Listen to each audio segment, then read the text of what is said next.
একাদশী তিথি, আজকে বৈমী একাদশী বা জয়া একাদশী। আমি গতদিন বলছিলাম যে আমাদের 12 মাসে কয়টা একাদশী? 24টা। 24টা একাদশীর ভিতরে 4টা একাদশী শ্রেষ্ঠ। কি কি? আষাঢ় মাসের লোক শয়ন একাদশী, যখন ভগবান শয়নে যান। তারপর আশ্বিন মাসে 500 একাদশী, মানে যখন ভগবান পাশ পরিবর্তন করে। তারপর কার্তিক মাসে লোক উত্থান একাদশী, যেদিন ভগবান শয়ন থেকে জাগ্রত হয়, যেদিন আমরা নিয়ম সেবা ব্রত সমর্পণ করি, ওইটার বলে উত্থান একাদশী। এরপরে লোক এই মাঘ মাসের বৈমী একাদশী। এই 4টা একাদশী, 24টার ভিতরে এই 4টা একাদশী লোকা শ্রেষ্ঠ একাদশী। 12 মাসের মধ্যে যেমন 3টা মাস শ্রেষ্ঠ, বৈশাখ মাস, কার্তিক মাস আর মাঘ মাস। এই 12 মাসের মধ্যে যেমন এই 3 মাস শ্রেষ্ঠ, ঠিক এই 24টা একাদশীর মধ্যে এই 4টা একাদশী খুব শ্রেষ্ঠ। তো আজকে সেই একাদশীর মাহাত্ম্য কথা সাধন করব। আজকে জয়া একাদশী, মাঘী শুক্ল পক্ষিয়া জয়া একাদশী ব্রত মাহাত্ম্য ভবিষ্যত্তর পুরাণে জ্যোতিষ্ঠী শ্রীকৃষ্ণ সংবাদে বর্ণিত আছে। শ্রী গরুর পুরাণে মাঘ মাসের শুক্ল পক্ষিয়া একাদশী তিথিকে বৈমী নাম দেওয়া যায়। পদ্ম পুরাণ অনুসারে জ্যৈষ্ঠ মাসের শুক্লপক্ষিয়া একাদশী নামই পাণ্ডবা, নির্জলা বা ভীমসেন বৈমী একাদশী।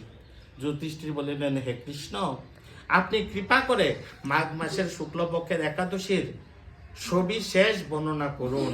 শ্রীকৃষ্ণ বলিলেন, হে মহারাজ, মাঘ মাসের শুক্লপক্ষের একাদশী জয়া নামে প্রসিদ্ধ। এই তিথি সর্বপাপ বিনাশিনী, সর্বশ্রেষ্ঠা, পবিত্রা, সর্বকাম ও মুক্তি প্রদায়িনী। এই ব্রতের ফলে মানুষ কখনো প্রেতত্ব প্রাপ্তি হয় না। এই আজকের যে একাদশী, এই ব্রত পালন করলে কেউ কোনোদিন প্রেতযোনি প্রাপ্ত হয় না। এই একাদশীর নিম্ন রূপ উপাখ্যান শোনা যায়। এক সময় স্বর্গলোকে ইন্দ্র রাজত্ব করছিলেন। সেখানে অন্য দেবতারও বেশ সুখী ছিলেন।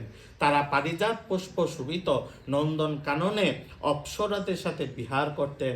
একদিন 50 কোটি অপ্সরা নায়ক দেবরাজ ইন্দ্র স্বেচ্ছায় আনন্দ ভরে তাদের নৃত্য করাতে লাগলেন। নৃত্যের সাথে গন্ধর্বগণ গান করতে লাগলেন। পুষ্পদত্ত, চিত্রসেন প্রভৃতি প্রধান গন্ধর্বেরা সেখানে উপস্থিত ছিলেন। চিত্রসেনের পত্নীর নাম মালিনী, পুষ্পবন্তী নামে তাদের এক কন্যা ছিল। পুষ্পদত্তের পুত্রের নাম মাল্যবান। এই মাল্যবান পুষ্পবন্তীর রূপে মুগ্ধ হয়েছিলেন।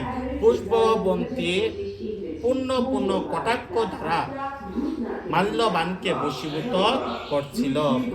ইন্দ্রের প্রীতি বিধানের জন্য তারা দুইজনের নৃত্য গীতের সেই সবাই যোগদান করছিল, কিন্তু একে অপরের প্রতি আকৃষ্ট থাকায় উভয়ই চিত্ত বিভ্রান্ত হচ্ছিল। সেখানে তারা পরস্পর কেবল দৃষ্টিবদ্ধ অবস্থায় দাঁড়িয়ে থাকলো।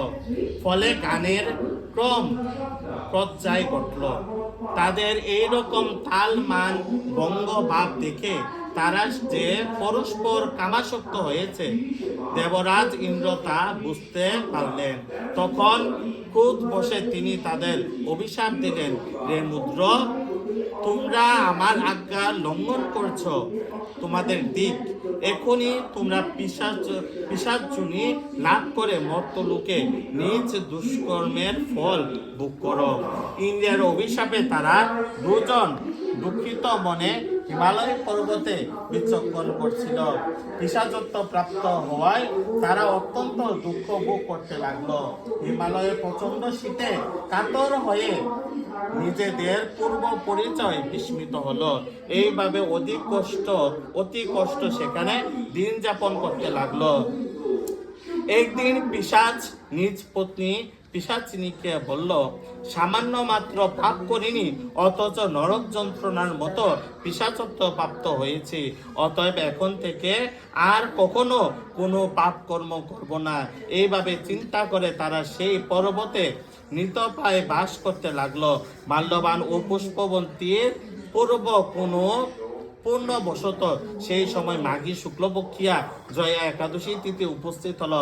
তারা এই অশ্বত্থ বৃক্ষ তলে নিরাহারে নির্জলা অবস্থায় দিবানিশি যাপন করলো। শীতের প্রকোপে অনিদ্রায় রাত্রি অতিবাহিত হলো। পরদিন সূর্যোদয়ের দ্বাদশী তিথি উপস্থিত হলো। জয়া একাদশীর দিন অনাহার ও রাত্রি জাগরণে তাদের ভক্তি অনুষ্ঠান পালিত হলো। এই ব্রত পালনের ফলে ভগবান বিষ্ণুর কৃপায় তাদের পিশাচত্ব দূর হলো। তারা দুজনই তাদের পূর্ব রূপ ফিরে পেল। তারপর তারা স্বর্গে ফিরে গেল। দেবরাজ তাদেরকে দেখে অত্যন্ত আশ্চর্য হলেন। তিনি জিজ্ঞাসা করলেন, কোন পুণ্য ফলে তোমাদের পিশাচত্ব দূর হলো? আমার অভিশাপ থেকে কে তোমাদের মুক্ত করলো? মাল্যবান বলল, হে প্রভু, ভগবান বাসুদেবের কৃপায় জয়া একাদশীর ব্রতের পূর্ণ প্রভাবে আমাদের পিশাচত্ব দূর হয়েছে। তাদের কথা শুনে দেবরাজ ইন্দ্র বললেন, হে মাল্যবান, তোমরা এখন থেকে আবার অমৃত পান করো। একাদশী ব্রতে যারা আসক্ত এবং যারা কৃষ্ণ ভক্তি পরায়ণ তারা তোমাদেরও পূজ্য বলে জানবে। এই দেবলোকে তুমি পুষ্পবন্তীর সাথে সুখে বাস করো। হে মহারাজ, এই জয়া ব্রত ব্রহ্মহত্যা জনিত পাপকেও বিনাশ করে। এই ব্রত পালনে সমস্ত প্রকার দানের ফল লাভ হয়।